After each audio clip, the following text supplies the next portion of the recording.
Сегодня обзор ведет Джейсон Стэтхэм. Ты дурак? Незаметно, что я не Стэтхэм, да? Подождите. Простите. Это я. Короче, привет. Еще у меня таракан есть на солнечных батарейках, который почему-то не бегает. В отличие от Asus ROG Ally или Ellie, очень крутой девайс. Оденем наши очки, будем сегодня умными. Короче, ребят, это очень крутая фишка, потому что это 2025 года новая моделька. При том, что вот вырос по сравнению с первой моделью. Z2 Extreme процессор, при этом у него 890М графика, 120 герцовый экранчик с 500 нит яркостью, господи, уже начал заговариваться. И при этом сегодня вот я хочу сделать обзор его не просто как какую-то консольную там портативную приставку, потому что этих обзоров вы можете в интернете увидеть много. Мне было интересно, могу ли я, допустим, подключить его через, допустим, Thunderbolt, а у него есть Thunderbolt 4 с выводом на мониторчик, подключить клавиатурку, мышку и получить полноценный десктопный игровой компьютер. Интересно, да? Сегодня мы на нем поиграем и в PUBG, и в Counter-Strike, Киберпанк потестируем, поиграем в Forza Horizon, поиграем в Horizon Forbidden West. Что мы там еще можем? Да мы можем все, в принципе. Посмотрим, какой процесс. И давайте так. Обзоров на Ally много, а обзоров на персональный компьютер Ally или Ellie по-разному говорят. И, кстати, ROG тоже говорят по-разному. ROG, американцы говорят, ROG говорят, европейцы. И тут уже мы с вами переходим, наверное, его будем тестировать, да? А потом сделаем выводы. Технозон.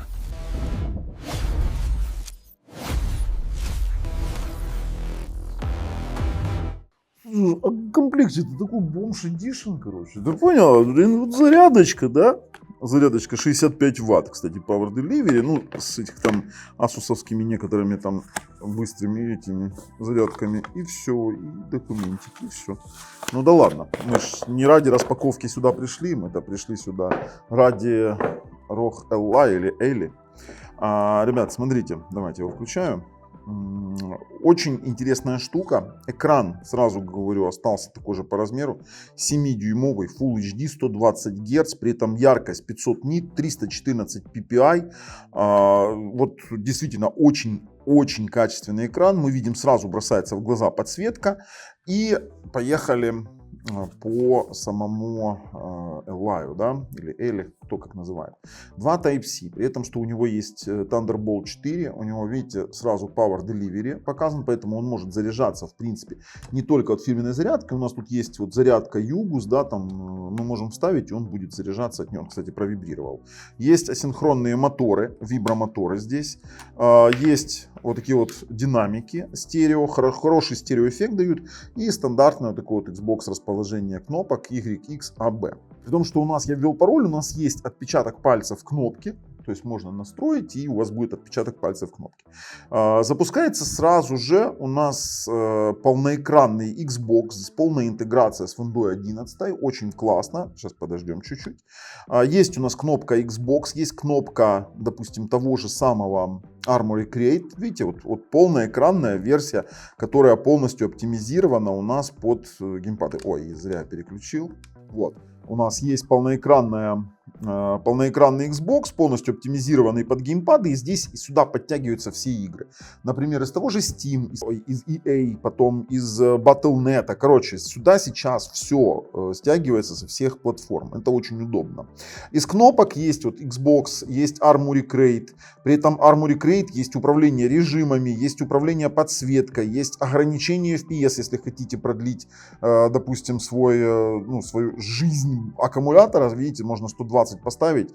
Есть AMD RSR, у нас есть отключение встроенного контроллера, который, кстати, вот видите, можно отключать. И есть у нас, можно выбирать даже HD, либо Full HD, либо HD+, для тоже сохранения, допустим, того же самого заряда. Но у этой функции есть своя цель того, что можно, когда вы ставите консольные какие-то старые ретро-эмуляторы, а он здесь вытянет и Switch, и все остальное, с его, скажем так, возможностями, ну вот именно с изменением разрешения, будет лучше графика выглядеть. Сверху у нас также качелька громкости есть, разъем для карточек microSD, которые, кстати, исправили в первой версии, были случаи, когда отваливались карты из-за того, что они нагревались. 3.5 разъемчик, вот это вот у нас курки полноценные, есть у нас LBRB и сзади дополнительных две кнопки M1, M2 для управления. Неплохо сделано, хорошее охлаждение, при этом охлаждение очень тихое. Ну, мы посмотрим с вами, что у нас было в тестах по температуре. И я вам скажу, хват отличный, стики сейчас протестируем. Мне нравится, хороший пластик сзади, видите, у нас прикольная полоса такая, она типа как гравировка. И плюс у нас еще есть вот такой вот, не знаю, как его назвать, логотип, да, логотип Asus ROG. При том, что внутри стоит M2 SSD, который можно заменить. Это вот очень классно, не распаян на плате. Слушайте, а давайте пойдем уже и поиграем. Но перед этим я подключу через Thunderbolt просто-напросто хаб и подключу к нему мониторчик через HDMI. Все, переходим. Так, смотрите, вот этот вот полноэкранный режим Xbox, да, прикольно, что у тебя есть полноценная консоль, и вверху у нас есть FPS, температура его и состояние батареи. Он, кстати, сейчас заряжался, потому что я играл. Можно выйти, давайте, можно выйти на рабочий стол обыкновенный, и у нас будет, что я тут, это я в учетную запись хотел зайти Armoury Crate, но не сейчас, нам не надо. Да, давайте его закроем. Хочу посмотреть сразу технические характеристики, что у нас увидят именно обыкновенные диагностические приложения, а потом уже будем что-то думать дальше. Итак, AMD Ryzen Z2 Extreme 4-нанометровый. Ну, по крайней мере, CPU Z пишет 28 Вт TDP, но, чтобы вы понимали, здесь 3 мощных, 5 эффективных ядер на 16 потоков это все. Кэш третьего уровня 2 по 8 мегабайта. И я вам скажу еще, что здесь PCI-Express 4. Память двухканал, LPDDR5 24 гигабайта, вообще это 4 субканала по 32 бита.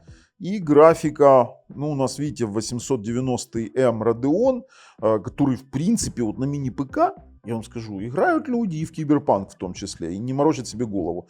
У нас графика на LPDDR5 8 гигов, ну, по сути, она, скорее всего, берет как встройка из самой памяти, и 128-битная шина. Больше ничего здесь не могу увидеть. Давайте побенчим с чем-то, посмотрим, что у нас покажет сам по себе CPU в сравнении. Давайте сравним с какими-то процессами. Конечно, с Core Ultra 9 сравнивать нет смысла. Давайте найдем что-нибудь. Core i9 12900. В одноядерном тесте он, конечно, может что-то и рвет. В многоядерном проблемка у нас выходит. Core Ultra 7 155H. Давайте. Core i9 11900K. Ничего себе. Ryzen 5. Он обгоняет четко Intel Core i7 10700, то есть 10-го поколения. Ничего себе, я вам скажу. И очень-очень близко к десктопному Ryzen 5 9600. И там 6 ядер, 12 потоков, конечно, здесь 16 потоков, но здесь и идеология процессора немножко другая. Это для меня прям сюрприз, я вам серьезно говорю. По 3D Mark. Давайте посмотрим. Time Spy у нас набрал 3903 балла. Сравнивать не с чем. Таких тестов нет. Battlefield, ну давайте мы будем брать 1080p Ultra, Battlefield 5 будет 80 плюс FPS Apex 130 плюс, GTA 5 150 плюс, RDR 45 плюс FPS и Fortnite 105 плюс FPS. А ну, слушайте, если посерьезнее тесты глянуть, неужели его никто не тестировал в каких-то 3D Mark тестах посерьезней? Нету средних и лучших результатов, есть одни. А, кстати, знаете, что мы здесь можем посмотреть? Мы можем с вами посмотреть детальный мониторинг. Ну, FPS нас мало волнует. Максимальная температура была 70 градусов. При загрузке 98-99% GPU. Ну, о чем можно говорить? Это нормальная температура для мобильного устройства. Максимальная. Достигал он в максимум пике на GPU 2338 МГц. Ну, давайте здесь, по-моему, выше. 2354. А по CPU... ну, сейчас... По CPU сейчас мы посмотрим пиковую 4,7 ГГц, 4713 в некоторых пиковых моментах было. Интересный момент, конечно. А ну, слушайте, давайте я там еще один проводил. Это был Steel Nomad. Ну, Speedway, понятное дело, это такое дело, что Apex оно рассчитывает в 1080p Ultra 125, вы видите, под каждый 150 плюс на GTA и RDR 40 плюс. Кстати, по температурам то же самое подтверждается. Здесь даже меньше температуры. И пиково 70, а средняя держалась 68-68,5. Это тоже неплохой результат. Я прям действительно удивлен. Стартуем Atto Benchmark. Хочу увидеть скорость этого SSD диска, который здесь встроен, а он здесь заменяемый. Итак, видим тесты. Слушайте, здесь все в принципе прогнозируемо. PCI-Express 4. В пике у нас 4,2 гигабайта в секунду, не гигабита, и вот именно гигабайта в секунду. Это очень хороший результат. Это на чтение, на запись 2,3. Для такого компактного устройства прям вообще умудрились впихнуть нормально так. И стартанем 5 гигагерцовый Wi-Fi проверим сейчас. Он спокойно вывозит 1,5 вот на регулярных сетях, скажем так. Это вот, да, на 160 мегагерцовых 1,6 гигабит. Смотрите, как ровно, четко идет. Модуль отрабатывает хорошо. То есть мы на него сейчас даем 2 гигабита, и то там в пике оно, может быть, 2 выдало бы. Но он спокойно отрабатывает. С учетом того, что здесь модуль именно Wi-Fi 6E, то в 6 ГГц он выдавал бы примерно то же самое. Давайте 1,6 на 1 на 1045 мегабит. Это прям вот хороший, красивый результат. Так, пробуем стики геймпадов. Меня интересует именно на чувствительность и на отсутствие или наличие мертвых зон. Смотрите, он ходит без перескакиваний. То есть нет такого, чтобы он там сразу стартанул где-то с 25%, с 10%. Ни на правом, ни на левом стике. Все кнопки работают, все кнопки совместимы. Поэтому я думаю, что с таким геймпадом, допустим, у нас вопросов не возникнет. Давайте его закрывать. Стики мы попробовали. Хорошо, приятно удивили. Можно уже продолжать с производительности самих игр. Вот что я хотел. Я прям хотел здесь попробовать PUBG. Потому что мы с вами обсуждали, да, что мы, конечно, консоль консолью. Но консольный гейминг это одно, а вот компьютерный гейминг это другое. Насколько он может стать компьютером, это очень интересно. Слушайте, запустили PUBG. Мне интересно, а что он нам по базе дает по настройкам? Сейчас попробуем. Давайте средние настройки применим и поехали сыграем чуть-чуть. Да ладно. 58, 60 FPS? Это как вообще? Давайте прицел возьмем X4, X6, один рюкзачок какой-нибудь и шлем такой. Чисто по приколу. Ого, кто-то тут развлекается. Ну, смотрите, просела в меню 43, а теперь выровнялась. 59. 59 FPS. 61. То есть, давайте по сути, на средних настройках PUBG можно поиграть стабильных 60 FPS. Давайте посмотрим. Ой, куда ты? Стабильных 60 FPS. И у нас получается это не просто какой-то мобильно-консольный гейминг. У нас это еще и получается конкретно компьютерный гейминг. Потому что тестировать могут многие там различную фигню. А вот такие вот игрушки мы, по-моему, первые, кто тестируем, да, на нем. Потому что обычно там начинают тестировать то, что под геймпад. Вы поиграйте в PUBG, блин. Вот это интересно. Так, ну давайте еще побегаем. Стабильных 58, 60, 56, 60 FPS. Каким образом вообще? Здесь на машинах нельзя. Это прям звучит как призыв, короче. Давай куда-нибудь еще постреляем. И пойдем дальше тестировать. 60 FPS в PUBG. А вот теперь я хочу попробовать Киберпанк. Не знаю, у меня, конечно, сильно больших нет надежд на Киберпанк. Именно, слушайте, рейтрейсинг это перебор. Я вам сразу говорю. Нужно ставить на высокие просто и пробовать с ними. Потому что с рейтрейсингом не будет FPS тянуть на нем, это 100%. Я вам сейчас чуть-чуть расскажу про экран. Так, слушайте, стартануло. Ой, 30 FPS. 35 FPS на высоких, да, это нормально. Ладно, подождем. Поделюсь с вами немножко про экран. Ну, пока тест идет. Отличный 7-дюймовый, 120 Гц. И знаете, вот эта вот яркость в 500 нит вообще достаточно четкий. Четкая IPS-панель. Вообще вопросов нет. Играть очень комфортно, глаза не устают, игры очень плавные, все хорошо. Главное, чтобы играть на новой FPS. С его высокой плотностью пикселей 314 ppi, в принципе, картинка ретино качества получается, да, по факту. А еще, кстати, FreeSync Premium поддерживается, вообще отлично. И разрывов нет, по сути. Вообще, я вам скажу, при том, что экран прикрыт Corning Gorilla Glass Victus, да, то есть Victus, я считаю, что он один из лучших среди конкурентов. Ну, он лучше, чем у Steam Deck. Это просто факт по четкости герцовки. Ну, и лишь какие-то OLED-экраны там могут превзойти его в контрасте, но в целом это прям вот топовый экранчик. 7 дюймов, хотя мне, честно вам скажу, 7 дюймов немножко маловато. Слушайте, 40 FPS. 40 FPS, вот что бы ни говорили, на этом можно играть на хаях, да. А если поставить на медиум качестве, то мы будем где-то там 40-50. И это уже играбельно. Это играбельно. Давайте дождемся. Давайте по батарейке с вами поделюсь. Дело в том, что 5-6 часов средней игры, ну я не говорю про AAA проекты какие-то, кстати, вот видите, 40-50 FPS, это железно. В AAA проектах каких-то тяжелых, например, в тот же Киберпанк, не более 2 часов вы поиграете, если особенно еще и графику накрутите, это 100%. Поэтому я вам скажу так, что это больше почти в 2 раза, чем в предыдущей версии. Это факт. Все хотят, чтобы было больше, но вот реалии таковы. Но теперь, в принципе, играть можно вдалеке от розетки, потому что 5-6 часов это достаточно большой период. Ну, попробуйте еще 5 часов, глаза на лоб повылазят. Хотя, опять же говорю, не в AAA проекты. Но вот такие вот десктопные варианты по типу Киберпанка в 50 FPS. На вот этом вот вообще отлично. Потому что он же поддерживает хорошо геймпад, поэтому можно, в принципе, играть. Подождем чуть-чуть, подождем. Очень тихое охлаждение. Ну, максимум 35-40 децибел. И вот сейчас вот он на своих максимуме работает, на своем максимуме с охлаждением вы его не слышите. Поэтому отлично. 50 FPS, 51 FPS средний.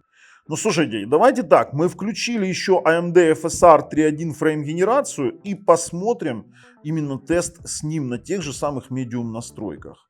А ну-ка смотрим и получаем 80 FPS. Да ну ладно, ну как такое возможно? 80 FPS. 80, 78, 79, 76, 74. Киберпанк на встроенной видеокарте на Radeon 890. Вообще, 83 FPS. Я поражен, честно вам скажу. Просто поражен. Сейчас дождемся конца. 90 в пике. Прям красиво. Ну давайте долетаем уже до конца. Сейчас посмотрим. 80, 79, 80. Слушайте, очень, очень красиво. Очень. И выходит у нас... Ну давай уже средние свои показатели. И будем заканчивать наш тест. А ну? Yes. 83 FPS. Опа! А тут вот, смотрите. А ну, подождите, Doom. Мне интересно настроечки. Давайте посмотрим по настроечкам. Монитор.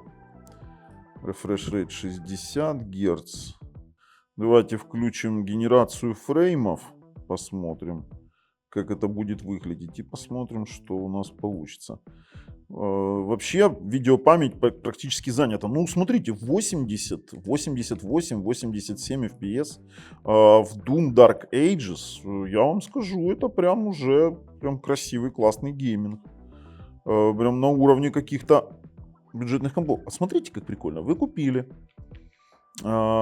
себе вот такую вот консольку, которая может, в принципе, заменить по факту еще и нормальный ПКшку, да, какой-то вот на уровне хорошего ультра игрового мини-ПК.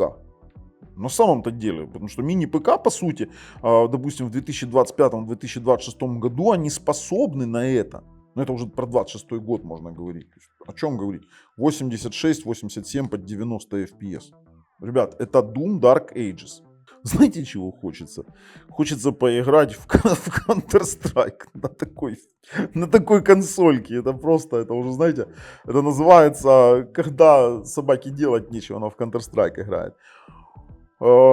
Сейчас, а что Лисичка не прокомментировала эту поговорку? Она очень растерялась. Вообще классно. Интеграция с Xbox вообще, да, эмуляция. Он, кстати, потянет эмуляцию свитча, чтобы вы понимали. Можно играть, вообще играй не хочу. Так, выбрали и пошли. Смотрите, 67 FPS, 92, 99, 93, соточка. Здравствуйте. Кого-то, ну, мы убили, кто-то нас убил. Ну, короче, я же, во-первых, без звука играю. Поэтому мне особо тяжело это делать. Стоять. Еще один есть. Мне очень тяжело играть. Спасибо. Очень тяжело играть без звука, поэтому уж простите меня, буду сливаться как могу. Но меня очень сильно порадовало. Да твою ж налево. Меня очень сильно порадовало, что я играю на такой маленькой вещи в хорошие FPS-ные игры. В хорошие FPS-ные игры. По Counter-Strike вопросов нет. 75-100 FPS очень адекватно. Да? Меня погасили? Я вообще даже выстрелить не успел. Это что за беспредел? Ладно, все. Так, тихонечко, Лисичка, давай вот твои комментарии насчет долго думал. Вообще неуместно. Истинно консольные игры. Вот это уже интересней. Здесь у нас конкретно я проходил Horizon Zero Dawn на PlayStation 5. И прям знаю, с чем сравниваю. Вот вообще, я прошел все, что есть в Horizon. Вообще первую, вторую, там еще дополнение было. Я даже в VR-версию играл. Так. А ну, пошли, поехали. Сколько? 38 FPS. Давайте посмотрим на качество графики. Так, это у нас пресет Original. Вот чтобы вы понимали, вот такая вот графика на PlayStation. Вот это вот графика с PlayStation. И здесь мы получаем с вами стабильных 30-40 FPS. Чтобы вы понимали, очень тяжелая игра в плане графики, да, давай скипнем это все. Очень тяжелая игра в плане графики, тут прорисовка, очень много зелени, мелкие волосы, это прям очень-очень сильно. Теперь смотрите, температура 72 градуса, 72 градуса, и сколько я уже ее тестирую, я ее мучаю достаточно долго, поэтому особых проблем не вижу. Можно попробовать снизить, допустим, графику, а у нас дисплей, да, 1024. Можно поставить, допустим, именно на производительный режим, и у нас будет занято там 4 гига из, допустим, 8,4, которые есть. И здесь уже будет совсем другой FPS. Здесь будет там, да ну иди ты, Rust. 46. Давайте, это очень играбельно. Давайте. Лошадки, ну пошли, побежали. Берем камушек. Где там наши камушки? Я вот, кстати, на клавиатуре и мышке очень... А как камушек использовать? Это этот визор. Ладно, тут тоже у меня как бы проблем не возникло. Это прям приятно. Консоль не греется. И все работает. Слушайте, ну и даже вот в Horizon, да, мы можем поиграть спокойно. Ну, у меня сейчас стоит здесь вертикальная синхронизация. Давайте это закроем. И посмотрим 78-82. Вот смотрите, у нас реально есть очень высокопроизводительная система. 800, я не думал, что 890 Radeon в таком исполнении даст такой интересный вариант. 66, 70, 69. Комфортный гейминг. При этом и не самые низкие настройки. В Horizon 5 можно спокойно играть. Красиво. И, кстати, у него совместимость с геймпадами полная. Вот видите, я сейчас геймпадом кручу. Поняли? Вот сейчас и геймпадом можно управлять. И можно управлять клавиатурой и мышкой одномоментно. При том, что вибрация отрабатывает. Да, вибрация очень приятная вибрация. Асинхронные. Вот я сейчас в разворот ухожу. Бам. Есть асинхронные двигатели стоят. Нормальная тема. Слушайте, ну, блин, даже Stalker 2, сейчас, правда, в темной сцене идем, я думаю, что в светлой будет все повеселее, потому что здесь очень много отражающих вот этого света. В Stalker 2 36 FPS, но это на низких, я вам сразу говорю, ой, Это на низких настройках. То есть, если мы пойдем в графику и можем поставить, допустим, оно, ну, совсем низко, короче. Кстати, при включении FSR, то у нас поднялись FPS до 67. Да ладно, слушайте, прям интересно получилось. Ну, давайте дальше пойдем. Ну, чуть подзадрал яркость для того, чтобы было видно. Так, перешагнули. Слушайте, у меня вопросов особых нет. У меня вопросов особых нет. Поиграть действительно можно. Я удивлен. Я удивлен тем, что в принципе вот в таком формате я могу получить нечто интересное. Я могу получить замену полноценному, допустим, какому-то игровому компьютеру, среднебюджетному, да, допустим. И плюс иметь портативную консоль. Моя цель была именно вот такая вот, чтобы я получил какую-то вот интересную замену, да, там, и интересный какой-то опыт именно десктопных, не консольных игр, которые там есть. Ладно, давайте пройдем и сделаем выводы. В качестве выводов скажу, знаете, очень удачная модель получилась. Учитывая его улучшение по батарейке, 80 ватт-часов, да, батарейка, которой хватает реально надолго. Экранчик классный, проц реально прокачали видик нормально, да, с генерацией кадров вообще, извините меня, 80 FPS на средних настройках в Cyberpunk 2077 на этом. Еще и можно из этого получить какое-то ультимативное решение в виде мини-ПК. По сути, это мини-ПК на максималках с геймпадом. Вот я вам серьезно говорю, я не то что рекомендую, я прям вот в восторге. Ссылки в описании под видео. Конечно же, подписываемся, нажимаем колокольчик. С вами был Бабл на канале Технозон. Пока.